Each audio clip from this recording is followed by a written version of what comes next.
Selamat pagi, perkenalkan saya Yesi Oktavriani. Di sini saya akan mempresentasikan proposal penelitian saya mengenai analisa penerapan tata kelola teknologi informasi menggunakan framework COVID-5, di mana studi kasusnya pada Kredit Union Karya Bersama Lestari. Nah, untuk Kredit Union Karya Bersama Lestari merupakan salah satu lembaga keuangan yang pada awalnya terbentuk dari kelompok kecil keagamaan Katolik atau kelompok Santa Lukas dari Gang Duren yang hanya terdiri dari 33 orang umat.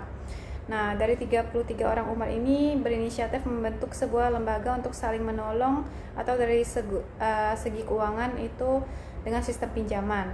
Nah, pada saat itu CU Kabari masih menggunakan sistem pencatatan secara manual apabila ada anggota yang ingin meminjam atau melakukan penyetoran uang.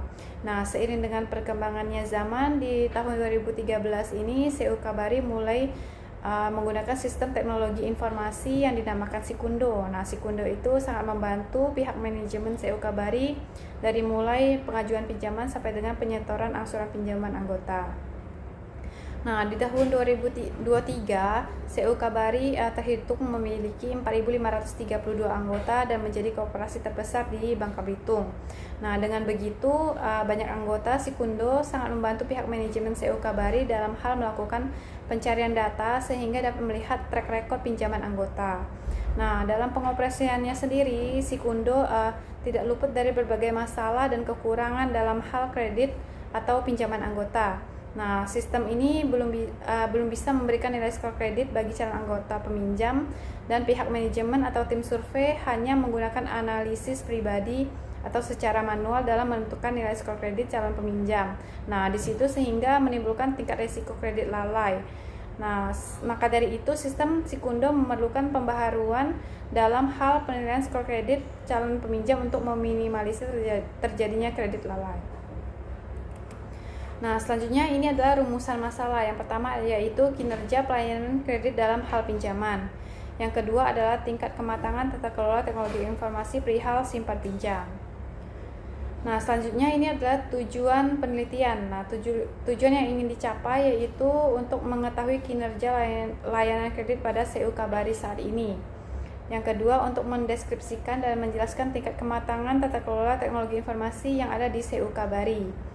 Yang ketiga, untuk dapat merumuskan rekomendasi yang diberikan sebagai pembentukan tata kelola teknologi informasi pada CU Kabari dengan menggunakan framework COVID-5.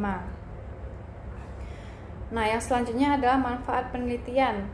Nah, di sini melalui penelitian ini diharapkan dapat memberikan manfaat, yaitu yang pertama memberikan hasil evaluasi tentang kinerja dalam pelayanan simpan pinjam.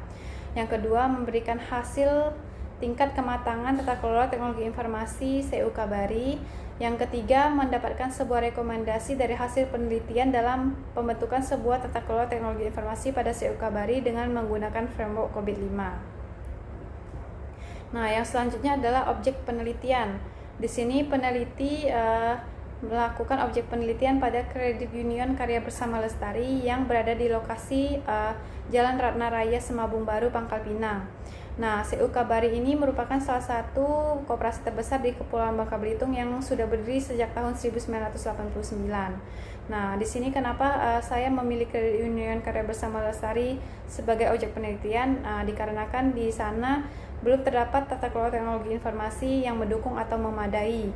Dan di situ juga terdapat fenomena yang layak diteliti, yaitu data kredit lalai selama 2 tahun terakhir terdapat kenaikan atau peningkatan. Nah, yang selanjutnya ini adalah tahapan penelitian. Yang pertama yaitu analisis bibliometri menggunakan Publish or Perish 8 dan Fastweaver. Kemudian studi literatur menggunakan Google Scholar dan Google Books. Kemudian observasi dan wawancara, penyusunan kuesioner, penentuan sampel, perhitungan maturity level, analisis maturity level, dan pembuatan rekomendasi. Nah, ini selanjutnya adalah mapping riset.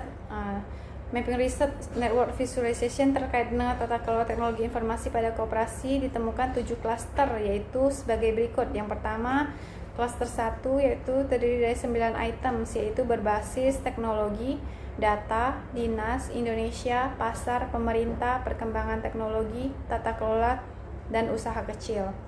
Nah, klaster kedua terdiri dari 5 items, yaitu COVID, framework, strategi, tata kelola teknologi, dan unit. Untuk klaster ketiga terdiri dari 5 items, yaitu Diskominfo, informasi, manajemen, menggunakan teknologi, dan penggunaan teknologi. Untuk klaster keempat terdiri dari 5 items, yaitu kabupaten, lingkungan, prose, UKM, dan UMKM. Untuk klaster kelima terdiri dari 5 items, yaitu koperasi, koperasi syariah, pemanfaatan teknologi, RAT, dan teknologi. Untuk klaster keenam terdiri dari 2 items, yaitu BUMDes dan teknologi informasi. Yang terakhir, klaster ketujuh terdiri dari 2 items, yaitu riset dan sistem. Nah, selanjutnya ini adalah mapping riset overlay visualization dari tata kelola teknologi informasi pada koperasi. Nah, dari gambar tersebut dapat dilihat untuk riset terbaru yang dilakukan terkait dengan koperasi syariah, kabupaten, perkembangan teknologi, dan unit.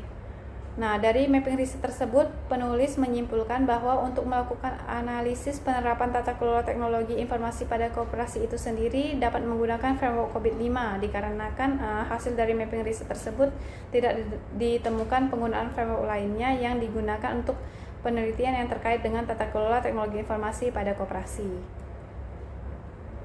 Nah, yang selanjutnya ini adalah 5 prinsip COVID-5. Yang pertama yaitu meeting stakeholder needs, yang kedua ada covering the enterprise end-to-end, yang kedua ada applying to single framework, kemudian yang keempat ada enabling a holistic approach, yang kelima ada separating governance from management. Nah, selanjutnya adalah proses tata kelola COVID-5. Nah, dalam COVID-5 terdapat 2 bagian besar, yaitu yang pertama adalah governance dan management. Nah, governance itu terdapat IDM, sedangkan manajemen itu ada APO, BAI, DSS, dan MEA. Nah, kebetulan di sini saya menggunakan framework COVID dengan domain IDM. Nah, di sini IDM itu merupakan domain yang berbicara tentang penelitian dan evaluasi, pengarahan dan pengawasan. Nah, domain ini memiliki 5 subdomain, yaitu yang pertama IDM 01 itu untuk memastikan pengaturan dan pemeliharaan kerangka tata kelola. Nah, yang selanjutnya yang kedua IDM 02 itu untuk memastikan penyampaian dan pemanfaatan. IDM 03 memastikan pengoptimalan risiko. IDM 04 memastikan pengoptimalan sumber daya. Kemudian IDM 05 untuk memastikan transparansi pemangku kepentingan.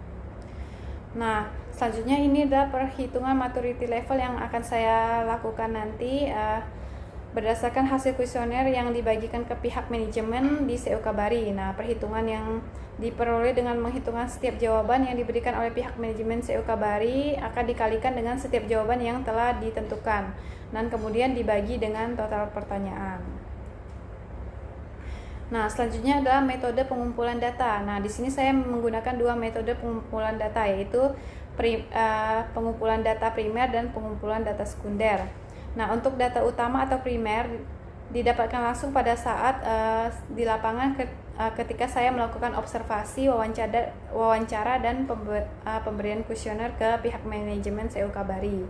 Nah, untuk pengumpulan data yang dilakukan melalui wawancara dan kuesioner ditentukan dalam racicat untuk melengkapi data yang telah didapatkan di dalam tahapan studi awal.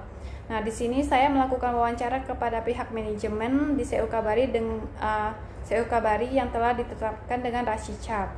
Nah, kemudian melakukan penilaian melalui kuesioner yang ada melakukan observasi terhadap studi kasus secara langsung, di mana saya hanya mengamati kejadian di lapangan atau observasi non-partisipan.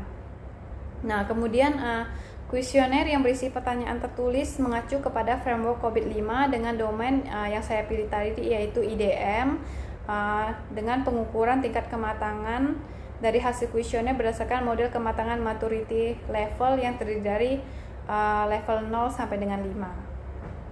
Nah, yang selanjutnya adalah data sekunder. Nah, di sini ada data sekunder yang diperoleh dari studi literatur yang berhubungan dengan topik penelitian tata kelola teknologi informasi yang saya lakukan, yaitu menggunakan Google Scholar dan Google Books. Nah, itu adalah hasil presentasi saya.